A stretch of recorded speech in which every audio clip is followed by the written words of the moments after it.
Hey folks, so today we're going to learn about an app called the Quizlet app, and I've been planning to make this app for some time, and this is not a very easy app. It's a little stepped up app because this uses three concepts which are little intermediate in the Swift 4 and above concepts.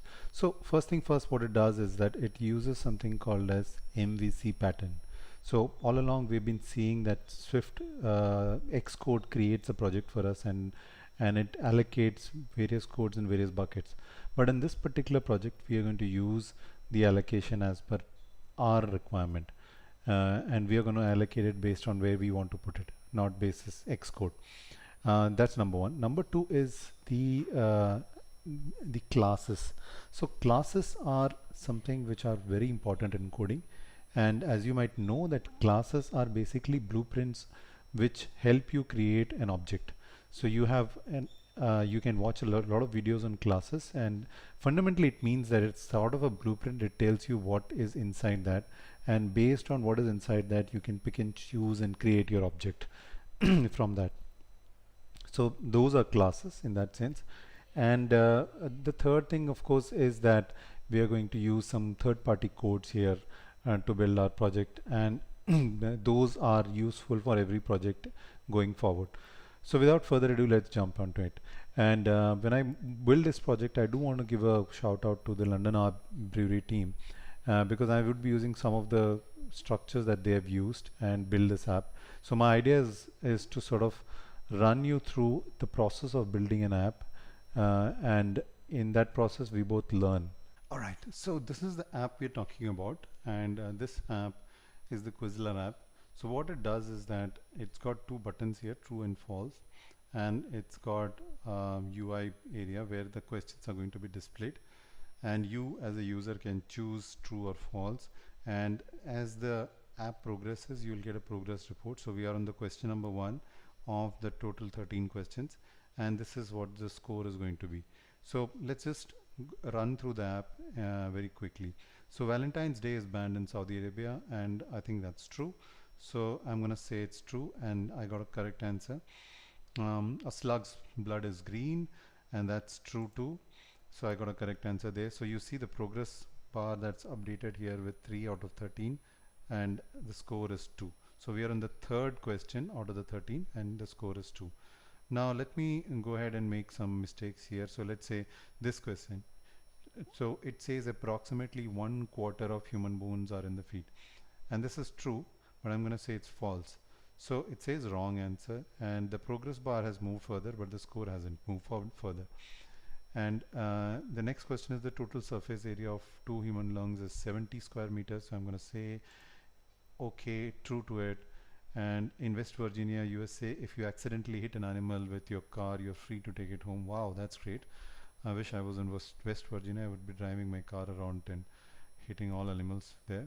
So I say that's true, that's correct. In London, UK, if you happen to die in the Parliament, in the House of Parliament, you're technically entitled to a state funeral because the building is considered too sacred a place. This looks like true to me. I mean, it sounds quite plausible, but it's a wrong answer. Okay, it's illegal to pee in ocean in Portugal. I mean, who's gonna figure it out anyways? But anyway, let's just say true, and yeah, it's right. You can lead a cow upstairs, but you can't lead it downstairs. I haven't tried it, so I would probably assume that it's false, but it's true. Okay, Google was originally called Backrub. Probably true, who knows. Buzz Aldrin's mother's maiden name was Moon. All right. The loudest sound produced by a human animal is 118 decibels. That's the animal. The animal is called African elephant. I doubt it really, but I'm still gonna go and say true, so it's wrong. And as you see, we are on the 12th question, and the next question is going to be the last question here. So no piece of square dry paper can be folded in more than 7 times. I thought this was true, but this has turned out to be false. So I know this is false now, but I'll still say true. So I got a wrong answer here.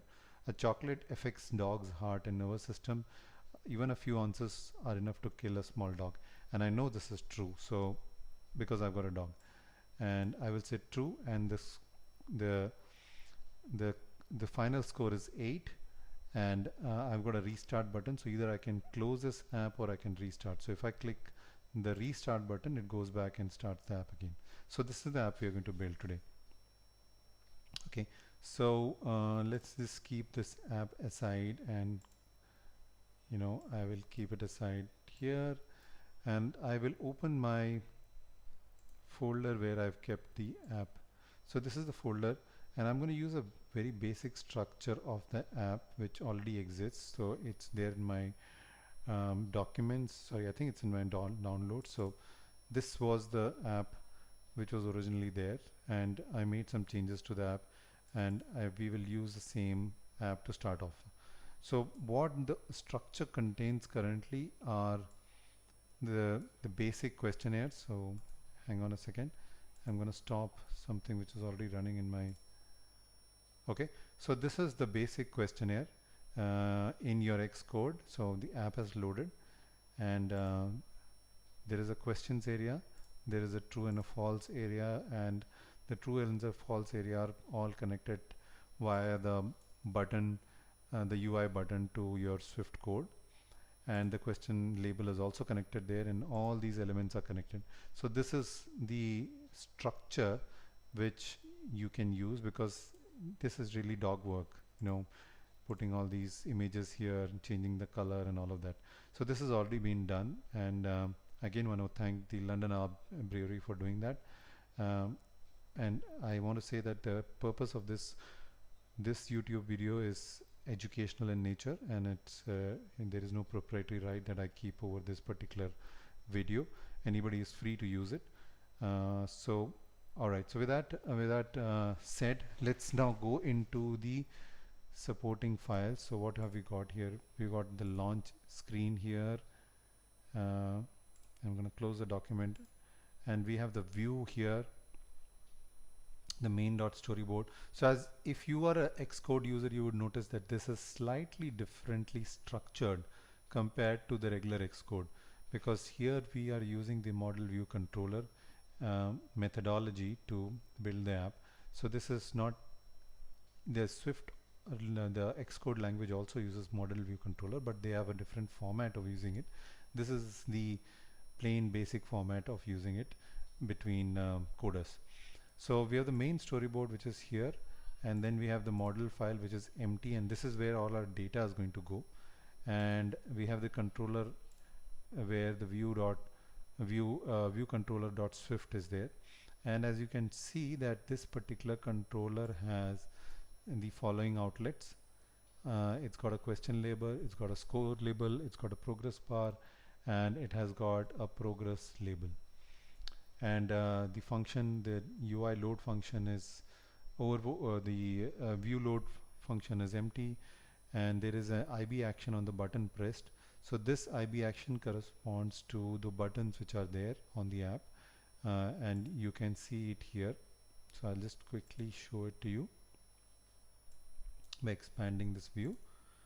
So this particular button corresponds to the true and the false button, and the way it is structured is both these buttons are reference to the same IB outlet, the action outlet, and they have been given two different tags primarily. And you must have learned about tags, and the tags are ways where you can differentiate between two elements which are linked to the same outlet.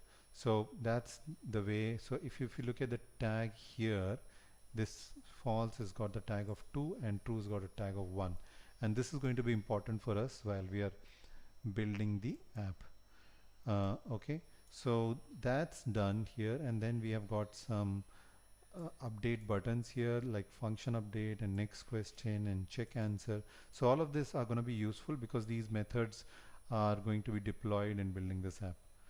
Okay, so with this done, now first thing first, what we have to do is go to info.plist, and there is one additional information that you have to add here, because we are going to use this app only in the portrait mode, and that's been done here. So what we're going to do is it's going to be used only in the portrait mode, and to do that we also have to add an info list here. So this is called view controller based status, and it's a boolean with the value of no. Okay, so that's not really important. I just want to quickly go there. All right, so now I want to go to the model area. So the model area is the area where we are going to build our structure, and the database is going to be there. So when I say database, I'm not going to use some fancy database. I'm just going to input some data right into the code, and it's going to be just a simple array. The way I say it's database is because in future apps you can also learn data and you can plug it in there. Okay, so let's create a new file here, and I'm going to call that file, it's going to be a Swift file, and I'm going to call it question. So it is in the model folder and the target is Quizlet, so I'm creating that, and as you can see this particular file has got created. Now this file comes with the import foundation, so it imports foundation automatically, and I want to create one more file here, and I'll tell you the reason why. And the file I'm going to use here is called question, let's say question bank. You can call it anything, but this is where the question bank is going to be. So same thing, so two files have been created. Now let's go into the question area, and I'm gonna just keep the focus really on to what I'm doing. So in the question.swift file we are going to create a class. So what is a class? A class is basically a blueprint. So it in itself is nothing but a blueprint. So here I'm going to create a question class, okay, with a capital Q, because classes start with capital, and I'm going to put it in parenthesis. Okay, so what we need inside the class is are the parameters that we're going to use. So what are the parameters? What are the objects that we want to create? So the first object that I want to create here is called question, and because question and question are going to be confusing, so I'm just going to call it question text, and I will give it a value of string. So this is how you create a variable inside the class. So the second variable is called question, and we're going to put an answer there, so there is no confusion here, so I'm going to leave it there like that. And this is going to be a type of boolean. So we'll have a question and we'll have an answer. Now the next thing we have to do, and this is necessary with every class, is that we have to initiate the class. So the function to do initiation of the class is called init, and if you hit a tab it will give you a parameter and it will give you a statement. Now the parameter of the init would be what are you going to initiate the previously asked class with. So what are the parameters going to be? So in our case the parameters are going to be the same as above, so it's going to be question text, and I could give it some other name as well, and I will give it the value of string. I'll continue to give it the value of string, and the second one is answer, and this will be of value boolean.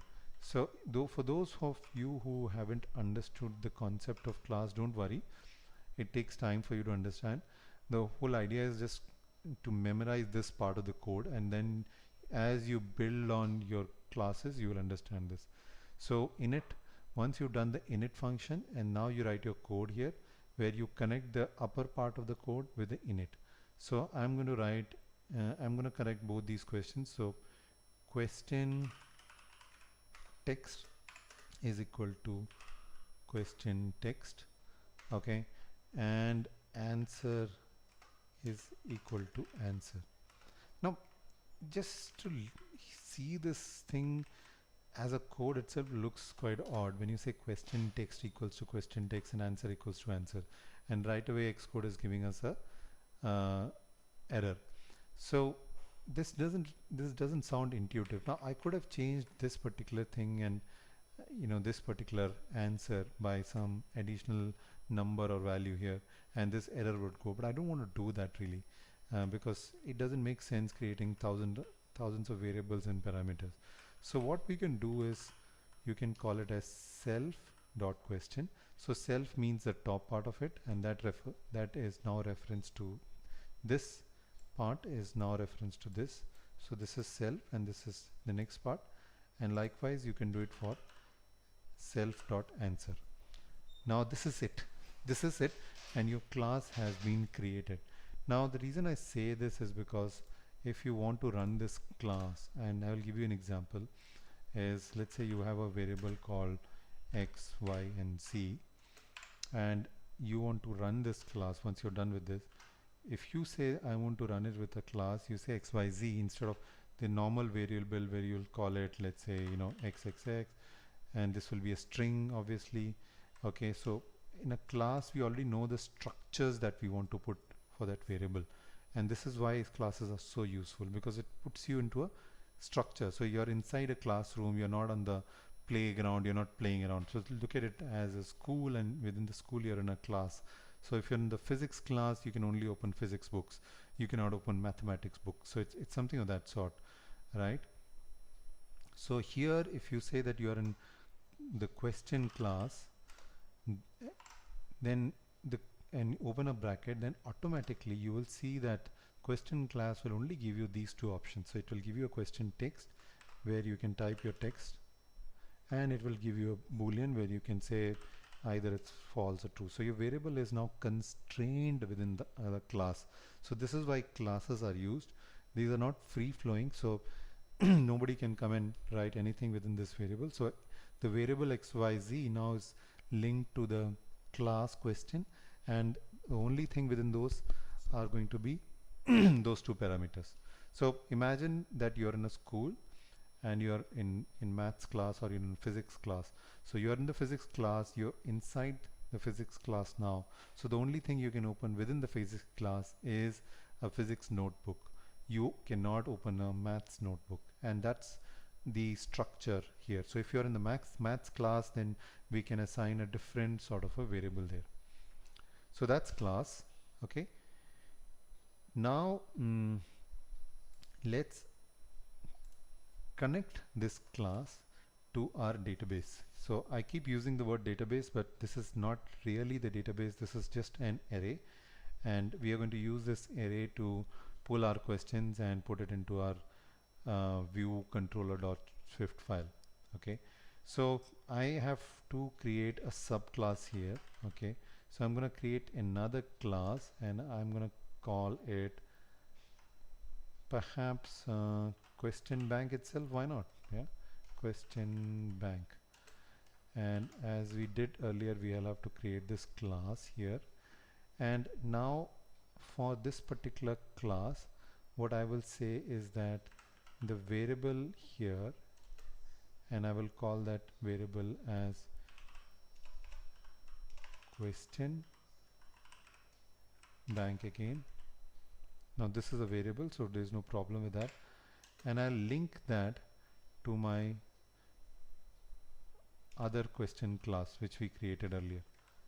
Okay, and just follow the code here. Okay, you don't have to think twice or too much about this. The reason is because this is going to be a subclass within the other class, so you can pull it within that. Okay, and so what we've done is we've created a variable called question bank, which is linked to the class, the previous class. Okay, and we'll put all our questions here. So we could have done the same thing here, but what would have happened is so this is exactly like this. So we go here outside, we say question blah blah blah, and then we open. So you know, this part, we are actually taking this part and we are putting it here, and this is why we insist on modularity in code. So the reason why we're doing that is because if something breaks, we can easily go to that part of the code and see what is wrong, instead of trying to go through sift through a number of code lines, which is confusing.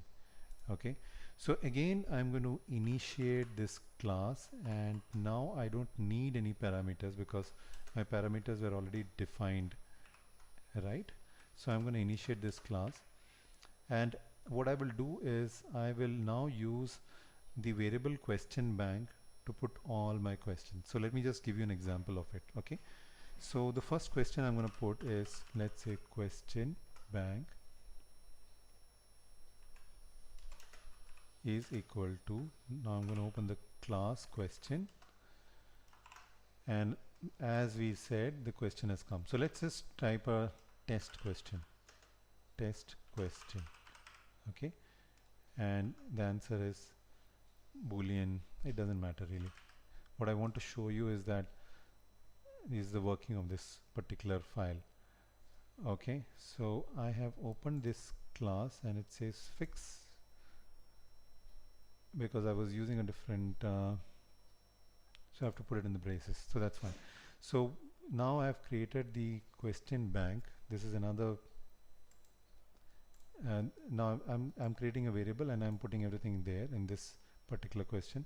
Now this particular question bank variable has got this data in it. Now I'll show you how. Okay, now remember this particular class. Okay, don't forget this. The name of the class is, the name of the variable is question bank. Okay, and now let's go into, so the two things you have to remember: question bank is a variable and question bank is also the class. So go to main.storyboard, sorry, not go to main.storyboard, go to ViewController and place your class here. So what was our class? Our class, let's say, our class, and I'm going to put it into a variable, okay, so that we can use it. So our class was question bank, right? So this was our class. This is the class that we had used, and now remember the question bank has within that a question bank variable. Okay, and if this is confusing to you, I will probably just say questions, okay, because you might get confused. So let's just call it questions. So question banks has a variable called questions, and we're going to use this particular variable to draw out the data within that particular variable. Okay, so the way we're going to do it is like so. So go to your variable, go to your view controller. This is the class. So I'm going to put that in the view did load. So currently, as you can see, the view did load is empty. There is nothing here, right? So if I run this app, say for example, I will see a blank area because we are not loading anything there. We're just saying it's a question. But with this particular structure, now I'm going to dynamically update this particular area with my question bank, and that's what we're going to do. So let's go and see that in action here. So while Xcode simulator loads, okay, so it's loading quite fast, and while it loads, and let me just add a few more codes here. Okay, so here I am going to just wait for it to load, because I want you to see that there's nothing before the code, and when I add the code, it suddenly pops out. Okay, anyway, let it load and we will do a quick upload of the data. It's loading. All right, let it load. So this is my app which is in the simulation, and as you can see, it says question here. There is nothing. Okay, and I can update it if I write something, but that's going to be manual, but I'm going to do it dynamically now. All right, so we have now created the variable called all questions, connected it to question bank, which is primarily your class. This is the class which is inheriting the values from this class. Okay, now you may say, why not use the same question class and directly pull values from there? And you can do that. There is no harm in doing that. Okay, So you would have some more code here, and you could have all the arrays here, and you could create that. We have just created one more class to show you inheritance. And what inheritance means in fundamental basic terms is, let's say you are the of course you are inheriting wealth from your parents because you are their child, and apart from that you are going to inherit the DNA of your parents. You're going to have, you know, 50% of your chromosomes are going to come from your mother's side and 50% is going to come from your father's side. So those chromosomes are going to make up you. So likewise, this particular question bank class is going to inherit the question class and all its attributes, and that's why we did not have to initiate anything, because it is going to any which ways inherit every property from here, and that property gets assigned to this variable, and we are then going to use that variable in our code. So let's go to the override function here and write our code to link up our data and the UI. So what I'm going to do here is I'm going to call the UI by saying question label. Okay, and remember, question label is this particular part. Okay, so I'm going to access the text property of that, not this text alignment, just the text, and I want to give it the value of all questions. Okay, and within all questions I want to give it the value, and you see, this is the beauty of Xcode, it is intuitively giving you all the answers. So I just have to enter and all questions come, and within all questions I want to access, I want to say that the array of 0 is what I want to access, and within that array I want to say either the string or the boolean. So you can access either the question or you can access the answer. So this is really useful to give a structure to your variable. So the moment I say this, now when I run my code, this app is automatically going to pick whatever I have typed in here. That is the test question, and I can say something else. We have successfully uploaded the questions via our class. Alright, so we are a class, don't mind the typos, and I am going to run this in my ViewController, and that needs to come into my phone now, and let's see if my phone's going to show that part of the text label here, and hopefully it does, fingers crossed. 1 2 3, yes. Alright, so we have successfully uploaded the question via our class. So obviously there was a typo there, so I'm not going to focus on the typos because I'm going to make a lot of that. Okay, but the gist is here. The gist is that you have been successfully able to use the class, assign that variable from the class and load it here. Now the best part about coding is once you have got the logic right, then it's only a question of adding the data. Okay, so now we've got the logic here right, so all I can do is I can go to my question bank and replace this particular set of data with whatever data I want. I can put a question in French, I can put a question in German, I can put a question in any language I want to, and it will have the same parameters. Have was jarring at me, so I just had to change it. So this is the best part about coding.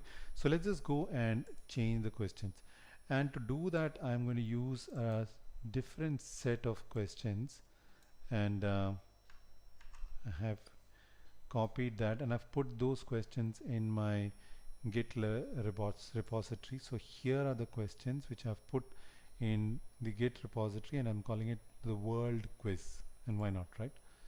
So I am going to use the same questions and paste it here. Okay, and before I did that, I want to do a very quick video on appending of list, so you understand why I'm using appending of list. So let me use the Xcode itself, and I'm going to open my playground, and this is just a quick over the top video I guess, but I just think it is important to do that. So just sort of adding some playground file, okay, and just running playground here just to tell you what is a list, because I'm going to use that. So let's just delete all of these stuff, and a list is an array, okay, or an array is, let's call it array. Okay, and this could have values either integers or string. So I'm going to give it a value of sun, let's say, and comma moon, and comma earth. Okay, so this is your array. Now the way you add to this array is, you have to call it variable. So the way you add to this array is you use the array and you say append, okay, and when you say append you can add values to this array. So the way you're going to do that is, I'm going to say I want to add, let's say I've already used earth and moon, and let's say Mars. Alright, I'm going to use something else here probably because there's a keyword here.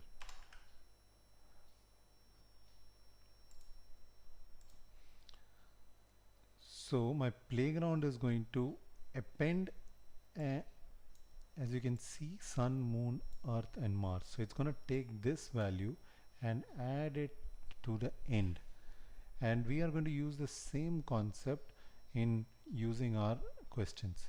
Okay, so this was a quick video on array, and I'm going to use the same concept here. So let me do the following. Let me take the questions out,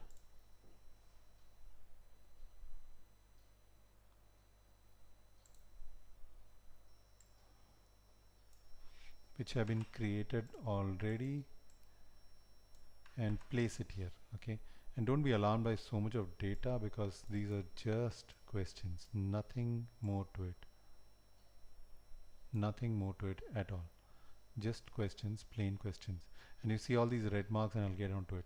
So here it is doing, it's adding an additional step here. What it's doing is that it's using a let item, which is a constant, and it is giving the questions there.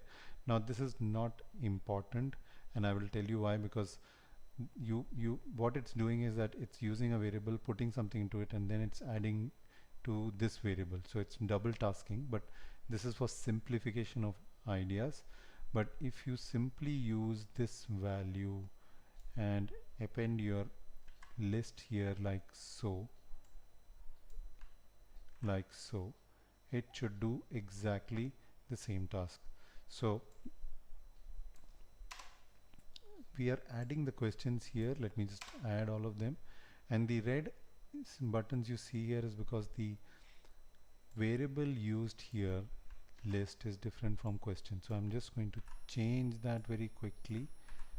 You can use any variable, or it's easier for me to change it here. Why should I?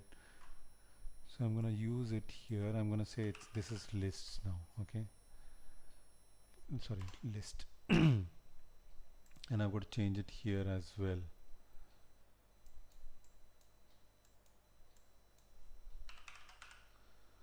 Because otherwise my code will definitely break. So list, now let's look at this. So list, this is the array, appending that array, and we are adding this particular same format. Okay, you look at the class, and we are putting it here, and then to that class we are putting this particular argument. Okay, now you would notice that this is different, this text and this correct answer is different. from what is there in our class, and that is why it will not allow you to add anything except question text and answer to your question bank. So you have to use the same values everywhere, otherwise it will not, Xcode will not allow. And this is the beauty of classes, that as I was mentioning, you are in the physics class, you cannot open the maths notebook. So that's going to be the use of classes. So I'm just going to quickly change this, and the reason I wanted to do this is because I wanted you to see this sort of differentiation coming here, and where does class play a role and where doesn't it play a role.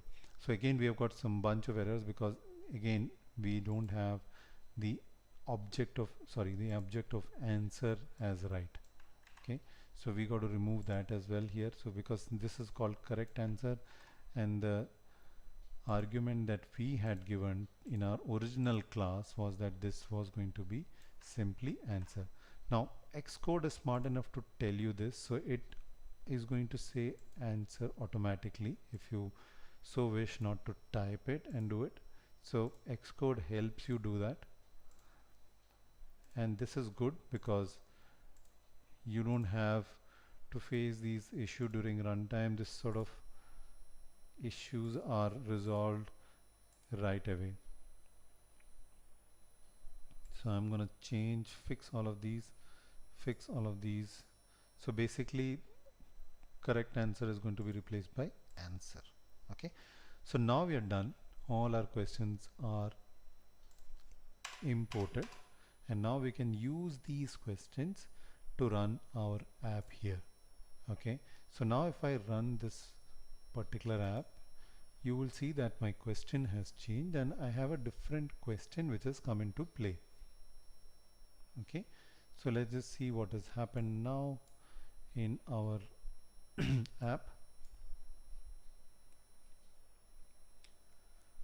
Okay, so the app is loading, it's loading, and you see Valentine's Day is banned in Saudi Arabia. So dynamically the first question has come here. That's magic of coding, and all our codes are referencing this particular array, which is called by the name of list, which has been appended every time we use this. Okay, so our list is getting appended by this particular data point. Now we can either have this list as a variable or we can call it a constant. It doesn't matter, but I prefer constant because we are not going to change the list itself. Oops, oh we're going to change the quiz. I'm sorry, so let it remain as variable. So I'm gonna keep it this way because it's going to be a variable. And so we are done with this part, and now let's go back into our code and add some codes here. Okay, so this is going to be part 1, and if you're done with so much of the parts of the coding, you're good to go. Okay, so in the part 1 of this series we saw how to get the class formed, and we also looked at taking data from that class and building it into our code. Now since you've done that, now let's jump into the next steps of this app. So what we want to do is we want the questions to be displayed in the app, which is going to be done by this particular guy, and we want the app to check if the questions are right or if there is an issue with the questions. So to do that, first we need to check if this true and this false matches with our true and false.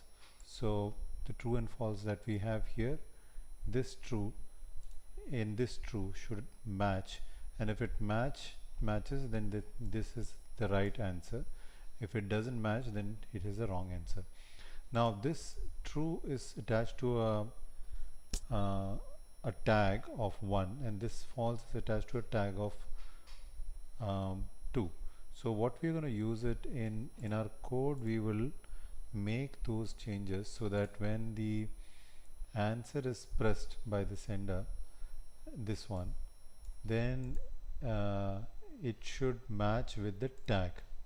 Okay, so to do that we're going to say if the sender dot tag is equal to, double equal to means you're comparing 1, then the value of the button press. So now here I need some sort of a variable, so let me call a variable here. Let me add a variable called var but answer pressed. I'm gonna make it as a boolean, and I'm gonna probably start it with a value of false, or you could start with the value of true as well. But the point is that when we open this curly brace, we have to add another curly brace. Okay, so if this is true, then this particular value, which is the answer pressed value, will be equal to this particular value. Okay, and here I'm going to use the other parameter of the code, which is the answer. So I'm going to check if my answer is equal to the answer pressed. Okay, and else if sender dot tag is equal to 2,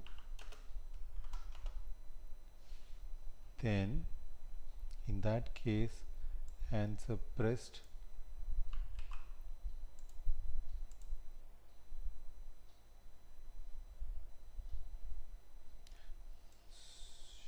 sorry, so this is wrong. So what we're trying to say here is this is true and this is false.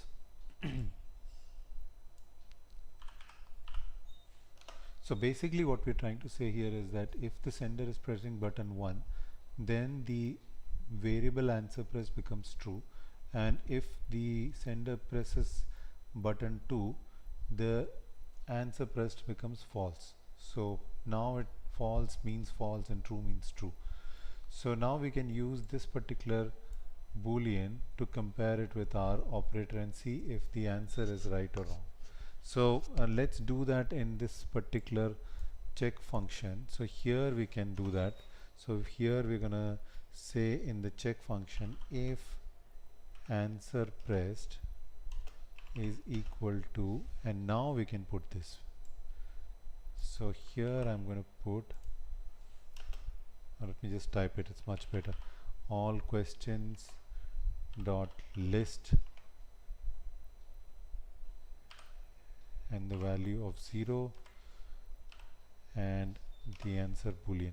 So this is my first thing. So if this is true, if the answer pressed is equal to this particular value, then obviously I am going to say that I am right. So I am going to print to the console that I am right. And if it is not true, then I am going to say to the print console that I am wrong. So let's test this particular code, the first code, and see if it works or not works. So I'm going to run this simulator one more time and see what happens when I press the tag.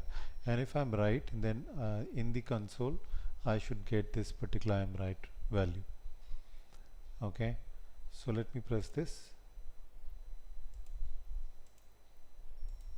and it has not worked. And why has it not worked? Because I'm not actually calling this function, and this was important. So I have to call this function when the answer is pressed. Okay, so I have to call it and check if the answer is right or wrong.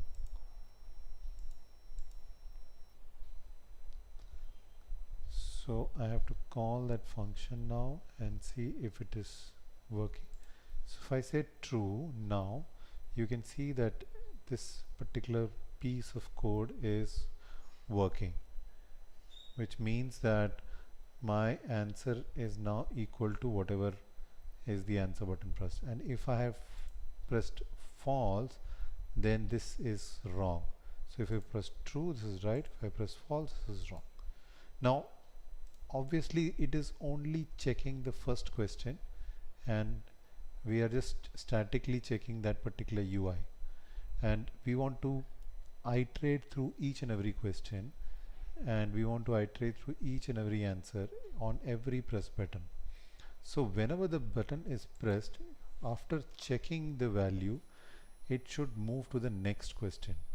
Okay, so I want to create the variable for a question number,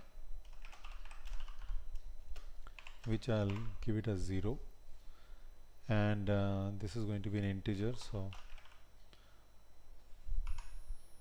I will use this particular variable in my code to move to the next level. So after I've checked the question, I will add this variable here, and I will say plus equals 1.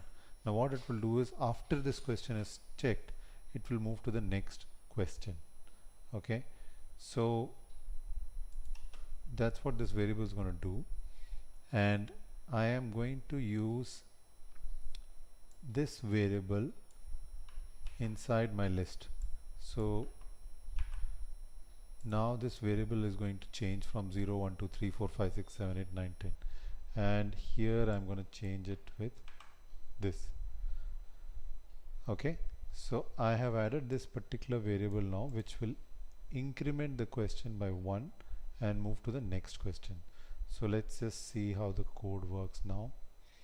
And it is a good practice to check your code as you check your build as you code, because if you make any mistakes, you can do a reversal of that. So this is right, this is right, but as we can see that this particular thing is not updating, so I need to update that somewhere.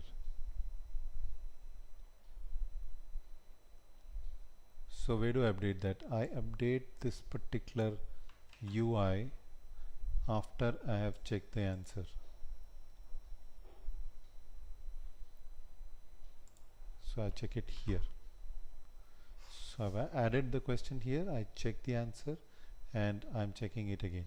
So now the UI should also update. Okay, so I'm checking the answer, I'm adding one more to the question number, and the UI is updating.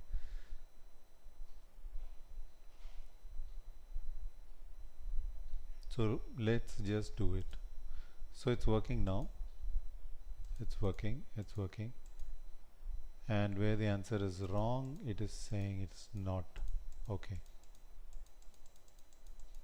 So this particular code is working. Now I don't want to keep this code here. I want to move this code into a different block called the next question. And the reason is because I can use this next question block, this particular function, wherever I want to. So instead of writing this entire code, I will just simply put it here in this block to call it.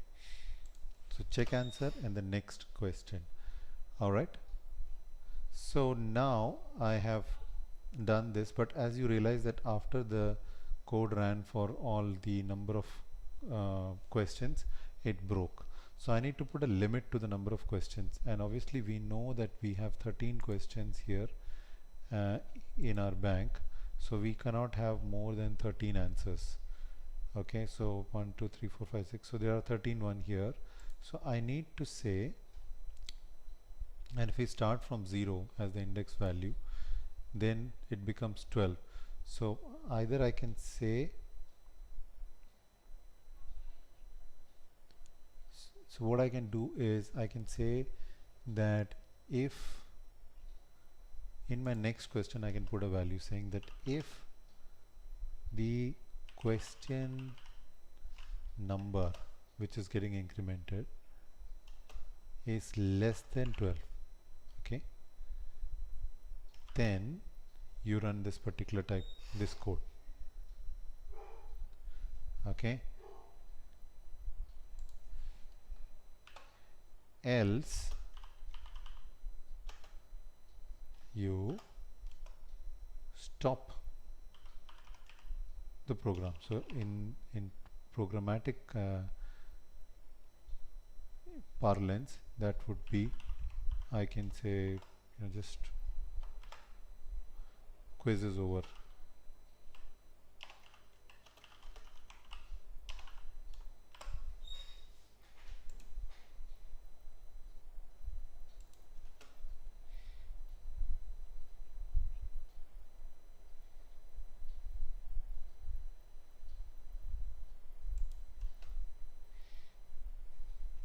So all my errors are gone and it's clear now. So what I'm checking here is if the question number, which is this, is less than 12, so 0, 1, 2, 3, 4, 5, 6, 7, 8, 9, 10, 11, 12. If it is less than 12, then run this code.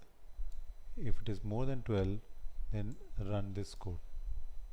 So we will see that it should come in our console here, and let me do it. I mean, seeing it in the console may be a good thing to do, but I also want to see it in my display so that my user knows that. So what I'll do is, in my question label, immediately after this code, I will tell the user that party is over, buddy. So it's a quiz time over. Quiz time over. So my user also knows that the quiz is over. Now let's run this again.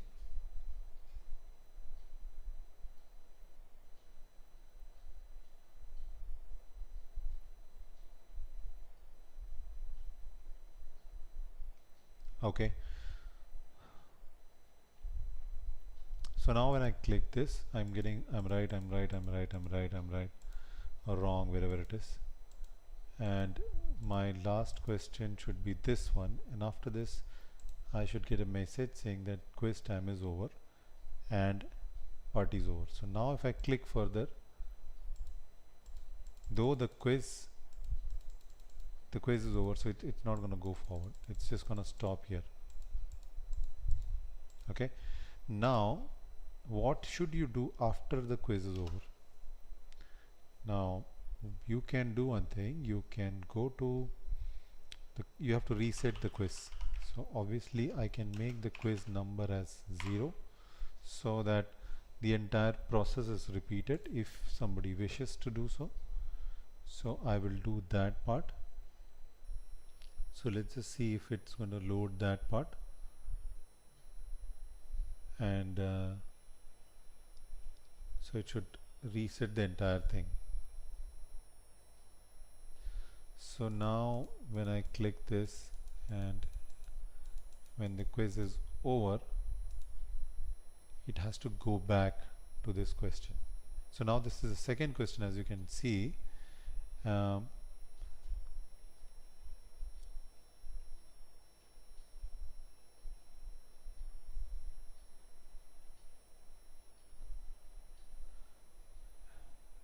Because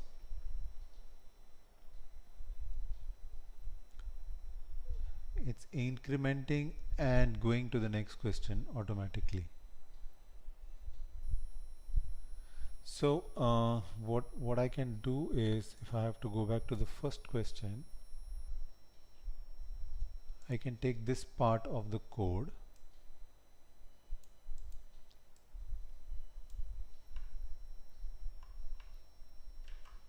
put it here and start over, and call this function out, okay, which is this one. And in my question label, which is this guy here, the label here, I can display the question label here. Okay, so let's just see how it works now.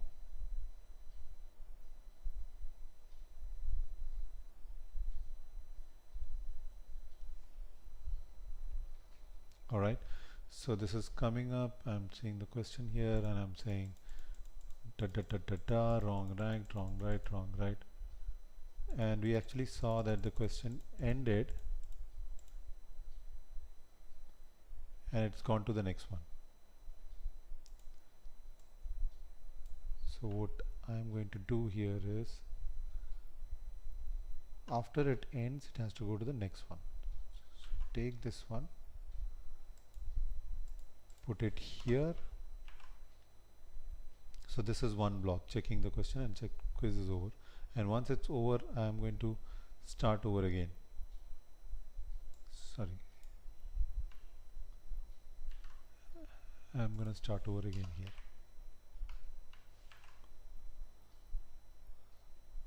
So let's just try now.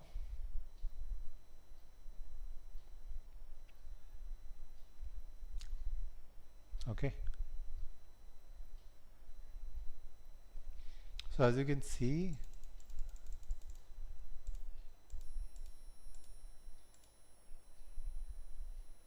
it's just looping around. Okay.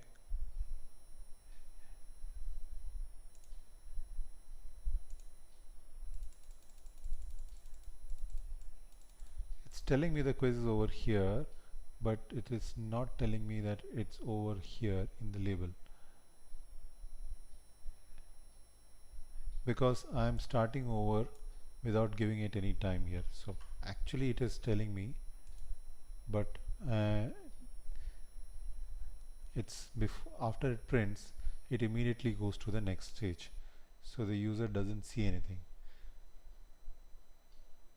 So I'll tell you what I mean by this.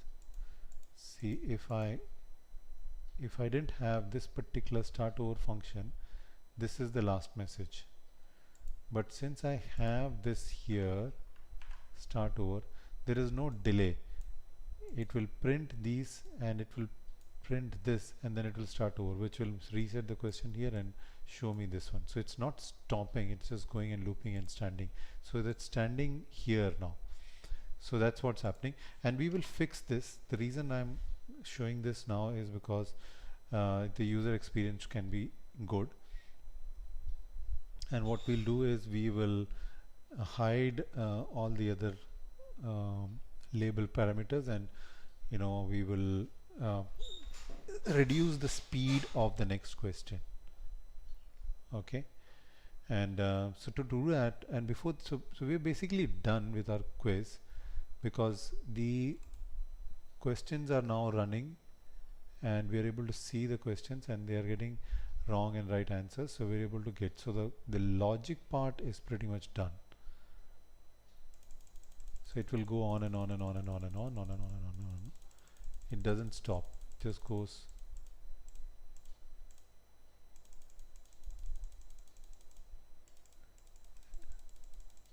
So we want it to stop, and we want the user to say okay, reset, because the user should know that. So we are okay now. Okay, so what we've done here so far is we have taken this question, we have checked the answers, and after checking the answer we move to the next question. Here in the next question we are given it a constraint of only 12, because if it goes beyond 12 it would have stopped or the code would have broken. Now what I'm going to do is I am going to add a stopover here. So what stopover means here is that we have to do a UI alert. So how you can do UI alert is like so. So go to your Internet Explorer and type UI alert, and what it does is that it stops the program and then shows you a reset button. If you click, then only the program starts again. So it gives you a better user experience. So this is the code for UI alert, and what I'm going to do is I'm going to take that code and I'm going to put it here at the very end of the quiz. So let me put it here. Okay, Alrighty, so now my UI alert is here, so it will ask me for an alert before it goes forward, and some of these codes are a little dated, so Swiftware has kindly offered to fix it. So let's run it now and see what happens. So my UI alert is going to hold that particular quiz flow until I press the reset button.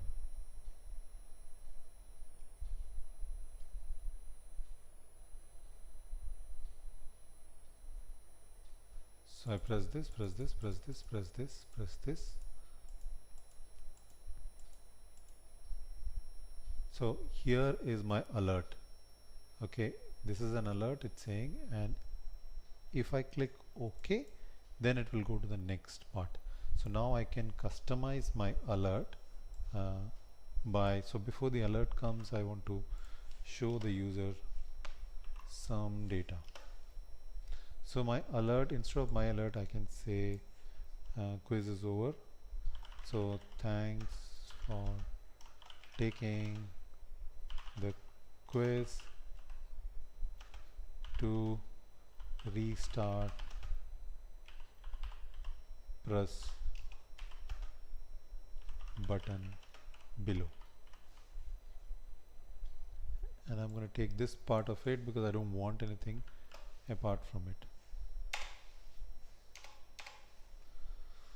Alright, so I will run this app again.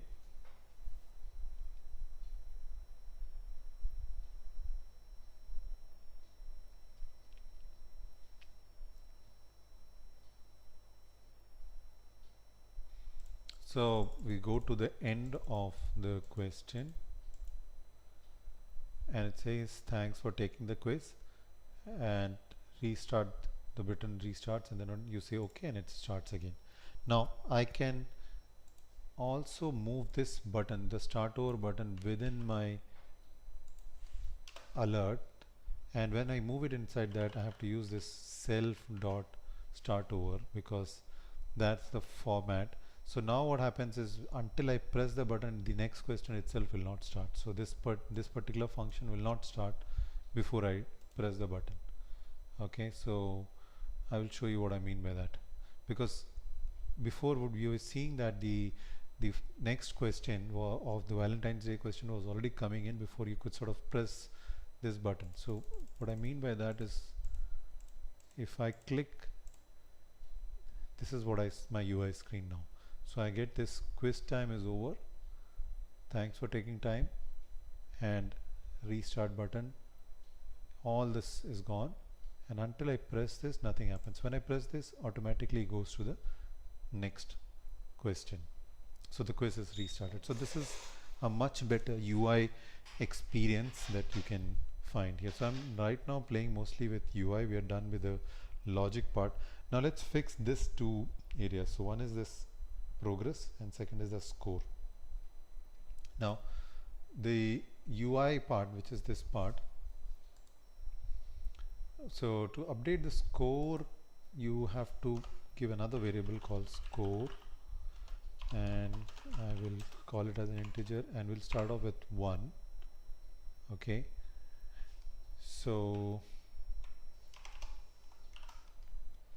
now what I'm going to do is I'm going to use the UI function to update my score. So every time I go to the check answer, every time I go through this loop, okay, and it updates this question here, automatically I need to go and update the score if he is right. So where is he, where am I checking that? So I'm checking that here, correct? So I need to go and add, instead of writing this print wrong and print else, I need, if he's making a mistake, I need to, you know, not increment the score, and if he's right, I need to increment the score. So what I'll do is I will put this variable here and I say score is equal to score plus equals 1. Okay, So if I run this particular function, the score gets incremented by 1. So I'm going to put this right here, and I'm going to call it the UI update. And where am I going to display that? So I need to display it here, right? So it gets updated by 1, and the display, which is the score label, shows me the score here. So I'm going to put the score label here, and remember it's a display, and we want to change the value of the text here. And what I'm going to do is I'm going to just say score, S-C-O-R-E, and I'm going to give it a colon, and I'm going to put that number there. So obviously I can't put integer within the string, so I'm going to do something called a string interpolation, and I'm going to put the new score here. So whatever score comes here, it will go here. Alright, so let me show you what it does. Okay,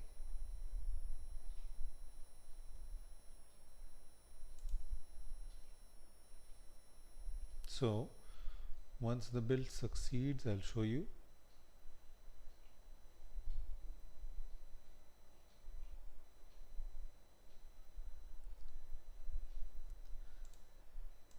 So the score, as you can see, is going up every time the user is giving a right answer, and the moment the user gives a wrong answer, the score does not update. So we have 13 questions, and the user has given 9 right answers. And once all this exercise is over, the score should reset. So I need to go and make the score as 0 after this. So my start over should also include a score label score of 0. So now the score should become 0 automatically once I go and do it again. So let's just go and see that in action. So here's my score, and I'm gonna randomly oops, where did we go? Okay, so I'm gonna randomly say no, no, no. So quiz is over. I got 6 scores. I say okay, and this should also reset, but it's not reset. So let me just go and see why hasn't it reset.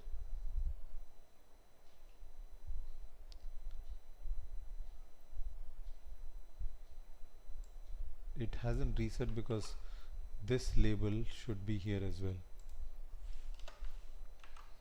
So I need to now reset the entire score. You see, the start over does everything one more time, so it has to reset one more time.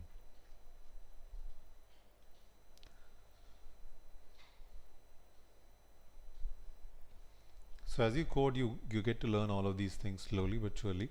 So it's updating now, and when I say OK, it goes back to 0. Okay, because it's reset now. Alright, and so that's how our score label is going to work. Right, so we're done with that score label part as well. And now let us update the what is the next part. So let's update this particular, so the progress label. So again, it's a UI matter. So what I'm going to do is progress label. I'm going to take that label as a property, and I'm going to put it in the UI, and I'm going to say progress label dot text is equal to, and I'm going to say progress, and again I'm going to do the same thing. I'm going to do string interpolation,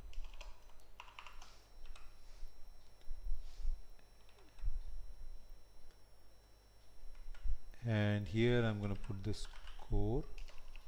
No, here I'm going to put the question number, and outside of it I will divide it by 13, so it will tell me the number of questions it has. And I will start with 1, because remember the question number starts with 0, but users won't understand 0 as a question number. We don't start our counting with 0, right? So we have to increment it here, and every time the question number changes, it automatically will change the progress row. And like we did this here, we have to go down here and reset that entire stuff. So I'm gonna say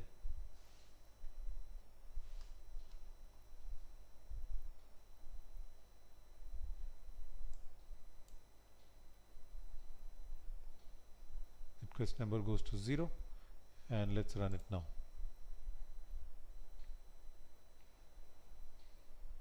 So incrementally we are adding one functionality over the other, and then we are doing our app. We're pretty much done with our app. So now as you can see, the progress label is updating, the score is also updating. So it's going forward, but now I made a mistake, so my score is not updating, but the progress label is updating.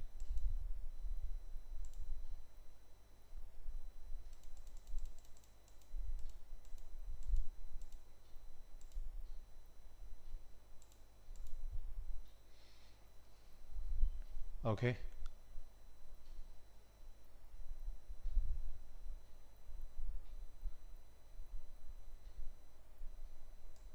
Now just ensure you put this on top, because what I'm noticing is that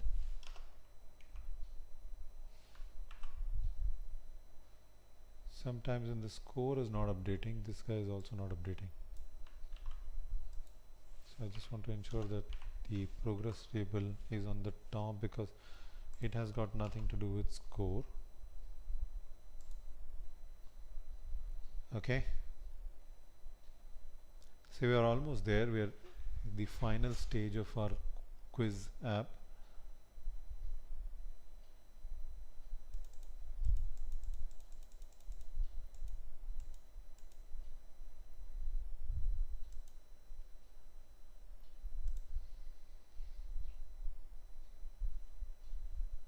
Okay.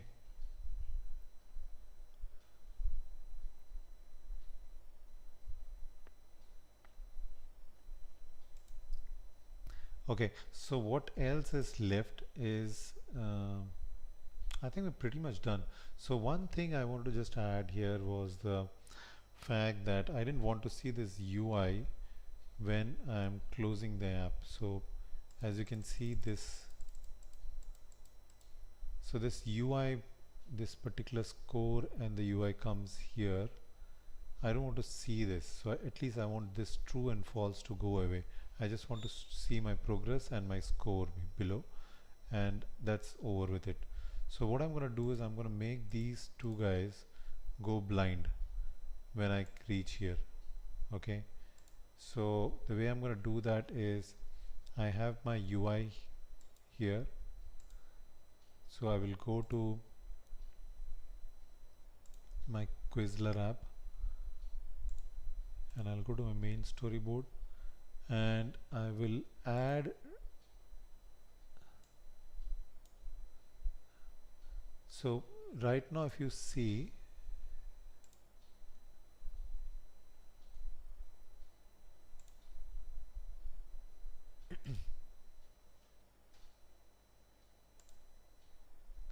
so right now if you see where is this guy? So okay, I just got to see this.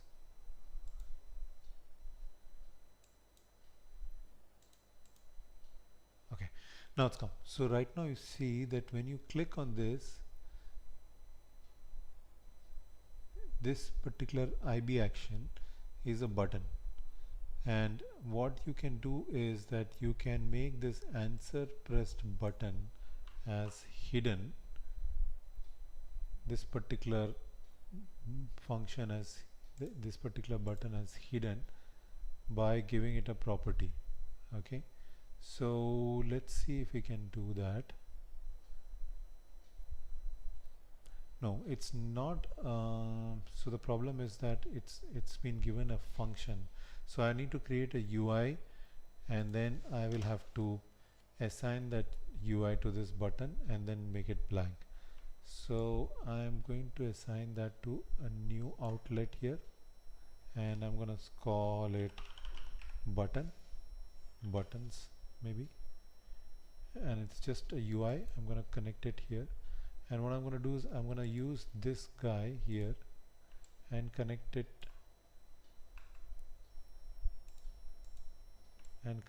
to the same UI outlet. Okay, so now this entire thing has come here in this buttons, and what I'll do is when this animation comes and this particular thing comes over here, before I start this process I'm gonna make it go away. So the way I'm gonna do it is button dot is hidden. This is one of the tricks that I want to share with you, is true, and this button should go away when we come to the end of the quiz, but I also want the buttons to come back when we start over. So I am going to say when we start over this thing becomes false. So let's see if it works, because if it works, the UI is going to look much more cleaner.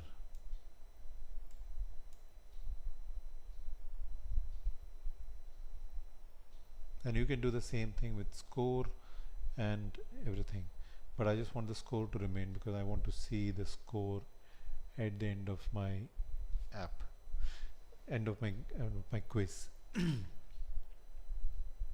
Alright, so here I'm gonna say okay.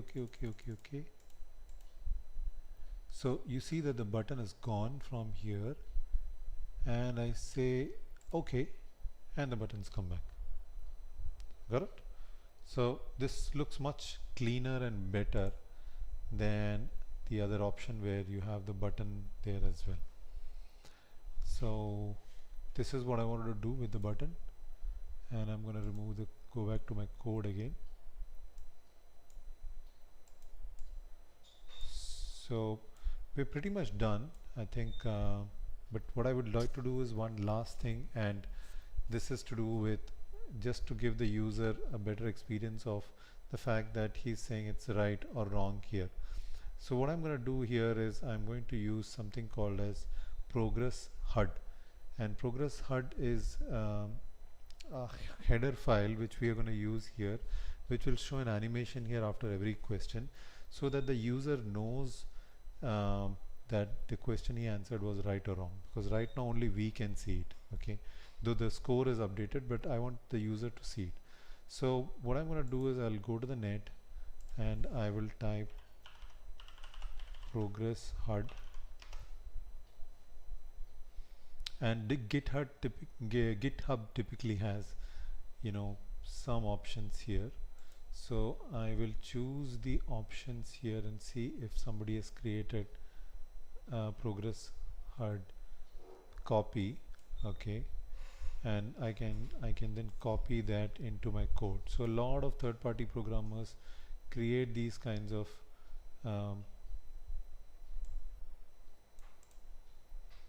third-party apps which you can easily download. So I'm just checking for a few which I think I can use. So let's say this is the one I want to use. So if the answer is right, I want to say great. If the answer is wrong, I want to say something went wrong, blah blah. And so what I'm going to do is I'm going to copy that code, download it into my zip, and open that code in my progress HUD master here. When you open it, you will get this kind of a file system. Open this file system, you will get, you know, the progress HUD. You got to copy these 3 files from here, take them here and put it into your supporting files, and ensure that it targets your Quizlet app. Say finish, and because this is written in Objective-C, you have to create a bridge here. So Swift has created a bridge for us here. Now we need to take that bridge and we need to import it to us. So we have to write a bit of Objective-C code, and it's very simple. It's just progress HUT dot H. So we are going to copy the progress HUD into our file here. So that's simply the action that is expected out of this entire thing from us. Nothing pretty big, right? And you got to do it exactly, and you have to put it in quotes. This is how Objective-C code works. Now once you got it here, you go back to your code, which is your code here, and you want to show this code after every answer. So you want to show it here, right? Where is so answer check. So we're going to show it here. Am I right? So when I'm saying I'm right, I got to show that in my code here, and I have to so I'm going to put my code in both those areas and say and just tell the user that I'm right here or I'm wrong there. Okay, so what I'm going to do is I'm just going to write the progress HUD code here, and that's going to be progress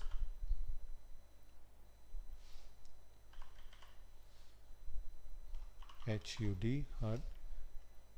And see, the good part is it's already showing me options, so I can simply just choose from there and choose any option. So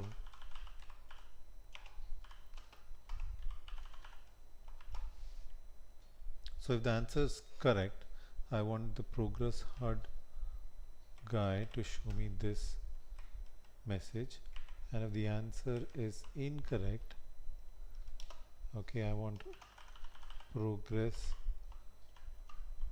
HUD dot show error and a message saying wrong answer.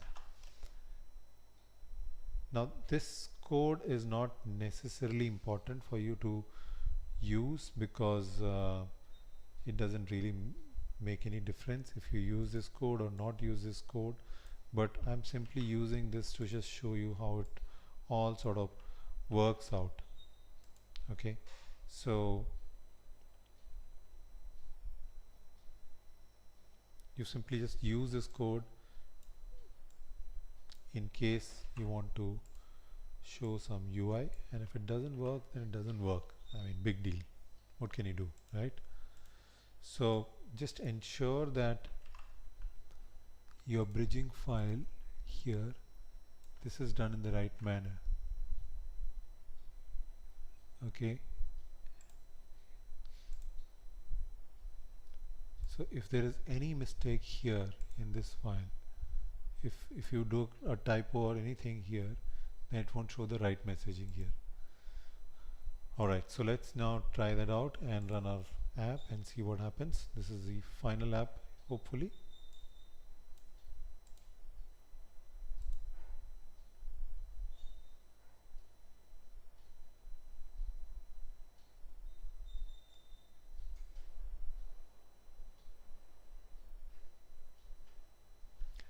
So Valentine's Day is banned in Saudi Arabia. Correct answer. Approximately 1/4 of human bones are in feet. Correct answer. West Virginia, if you accidentally hit an animal, you can take it home. Correct answer. In London, UK, if you happen to die in the House of Parliament, you are technically entitled to state funeral. This is wrong. So if I say true, it says wrong answer. It's illegal to pee in the ocean in Portugal, and that's true, so it's right answer. You can lead a cow upstairs but not downstairs. That's a wrong answer. GitHub was Google was initially called Backrub. I'm going to use false, so that is a wrong answer. So Buzz Aldrin's mother's maiden name was Moon. Again, I'm going to use false just to show it that's a wrong answer. The loudest sound produced by an animal is 188 decibels. That is of an African elephant. That is false, so I'm getting a right answer. So you see, you get this UI which comes and tells you if you're given the right answer or the wrong answer, and automatically your scores get updated. So it's just a better user experience, nothing else. So just helps you get through, shift through your code in a better manner.